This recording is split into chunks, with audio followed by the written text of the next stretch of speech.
Chapter 3. Not all that Mrs. Bennet, however, with the assistance of her 5 daughters, could ask on the subject, was sufficient to draw from her husband any satisfactory description of Mr. Bingley. They attacked him in various ways, with barefaced questions, ingenious suppositions, and distant surmises, but he eluded the skill of them all, and they were at last obliged to accept the second-hand intelligence of their neighbour, Lady Lucas. Her report was highly favourable. Sir William had been delighted with him. He was quite young, wonderfully handsome, extremely agreeable, and, to crown the whole, he meant to be at the next assembly with a large party. Nothing could be more delightful. To be fond of dancing was a certain step towards falling in love, and very lively hopes of Mr. Bingley's heart were entertained. "If I can but see one of my daughters happily settled at Netherfield," said Mrs. Bennet to her husband, "and all the others equally well married, I shall have nothing to wish for." In a few days Mr. Bingley returned Mr. Bennet's visit, and sat about 10 minutes with him in his library. He had entertained hopes of being admitted to a sight of the young ladies, of whose beauty he had heard much, but he saw only the father. The ladies were somewhat more fortunate, for they had the advantage of ascertaining from an upper window that he wore a blue coat and rode a black horse. An invitation to dinner was soon afterwards dispatched, and already had Mrs. Bennet planned the courses that were to do credit to her housekeeping, when an answer arrived which deferred it all. Mr. Bingley was obliged to be in town the following day, and consequently unable to accept the honour of their invitation, etc. Mrs. Bennet was quite disconcerted. She could not imagine what business he could have in town so soon after his arrival in Hertfordshire, and she began to fear that he might be always flying about from one place to another, and never settled at Netherfield as he ought to be. Lady Lucas quieted her fears a little by starting the idea of his being gone to London only to get a large party for the ball, and a report soon followed that Mr. Bingley was to bring 12 ladies and 7 gentlemen with him to the assembly. The girls grieved over such a number of ladies, but were comforted the day before the ball by hearing that instead of 12, he had brought only 6 with him from London, his 5 sisters and a cousin. And when the party entered the assembly room it consisted of only 5 altogether: Mr. Bingley, his 2 sisters, the husband of the eldest, and another young man. Mr. Bingley was good-looking and gentlemanlike. He had a pleasant countenance, and easy, unaffected manners. His sisters were fine women, with an air of decided fashion.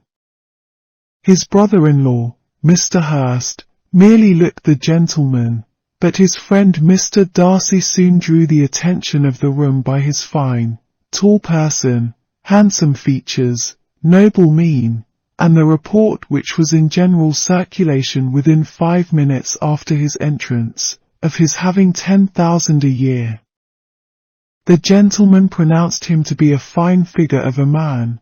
The ladies declared he was much handsomer than Mr. Bingley, and he was looked at with great admiration for about half the evening, till his manners gave a disgust which turned the tide of his popularity, for he was discovered to be proud, to be above his company, and above being pleased, and not all his large estate in Derbyshire could then save him from having a most forbidding, disagreeable countenance, and being unworthy to be compared with his friend. Mr. Bingley had soon made himself acquainted with all the principal people in the room. He was lively and unreserved, danced every dance, was angry that the ball closed so early, and talked of giving one himself at Netherfield. Such amiable qualities must speak for themselves. What a contrast between him and his friend! Mr. Darcy danced only once with Mrs. Hurst and once with Miss Bingley, declined being introduced to any other lady, and spent the rest of the evening in walking about the room, speaking occasionally to one of his own party. His character was decided. He was the proudest, most disagreeable man in the world, and everybody hoped that he would never come there again.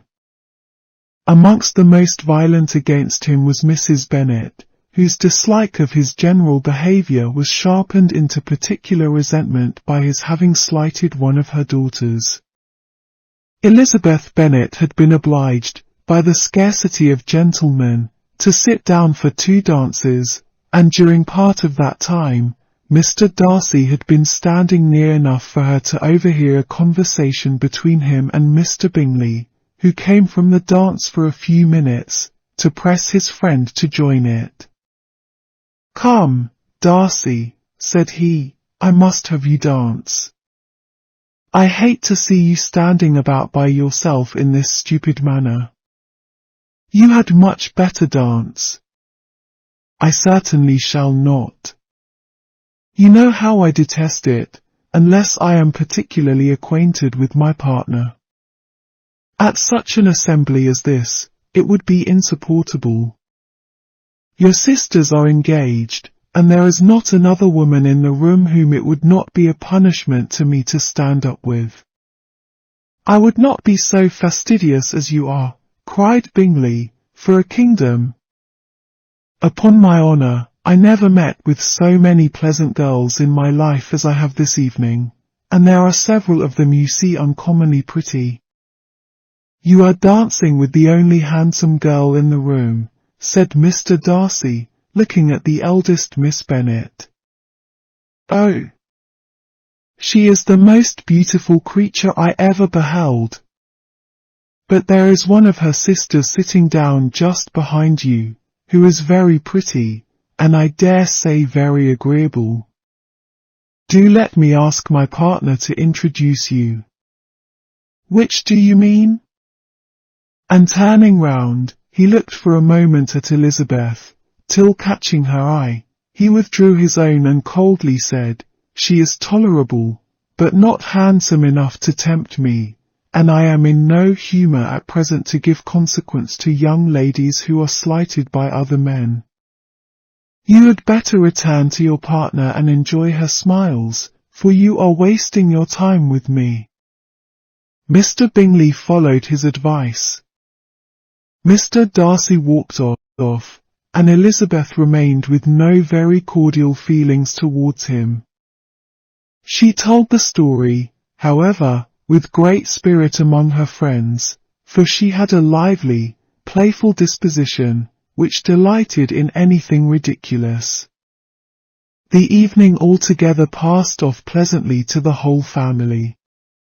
Mrs. Bennet had seen her eldest daughter much admired by the Netherfield party.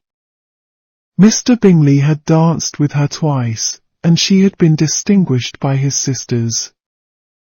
Jane was as much gratified by this as her mother could be, though in a quieter way. Elizabeth felt Jane's pleasure.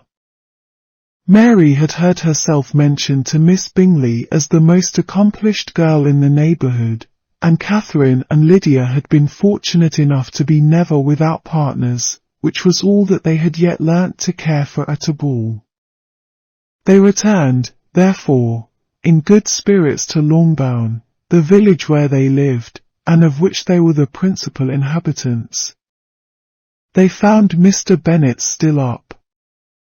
With a book he was regardless of time, and on the present occasion he had a good deal of curiosity as to the event of an evening which had raised such splendid expectations.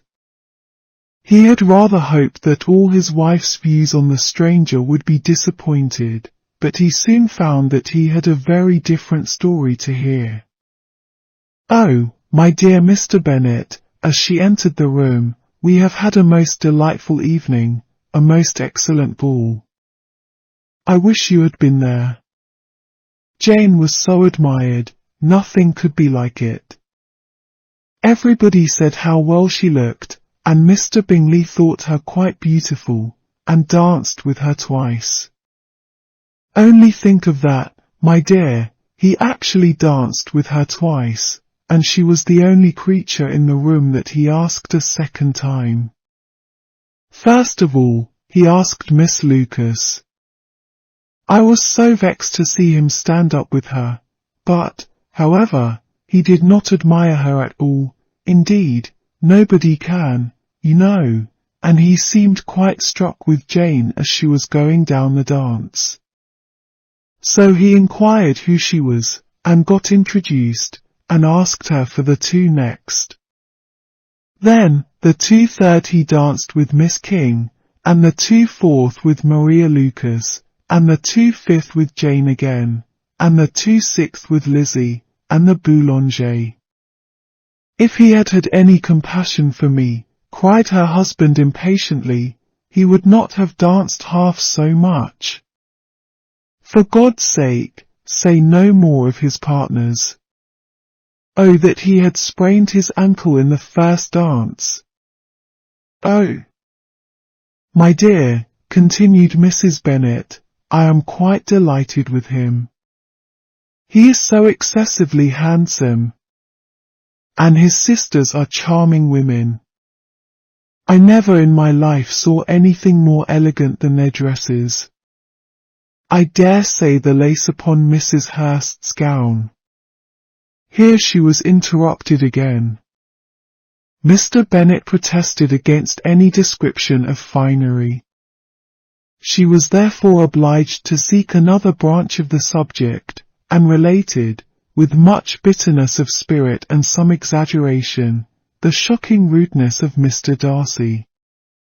But I can assure you, she added, that Lizzie does not lose much by not suiting his fancy, for he is a most disagreeable, horrid man, not at all worth pleasing. So high and so conceited that there was no enduring him. He walked here, and he walked there, fancying himself so very great. Not handsome enough to dance with. I wish you had been there, my dear, to have given him one of your set-downs. I quite detest the man.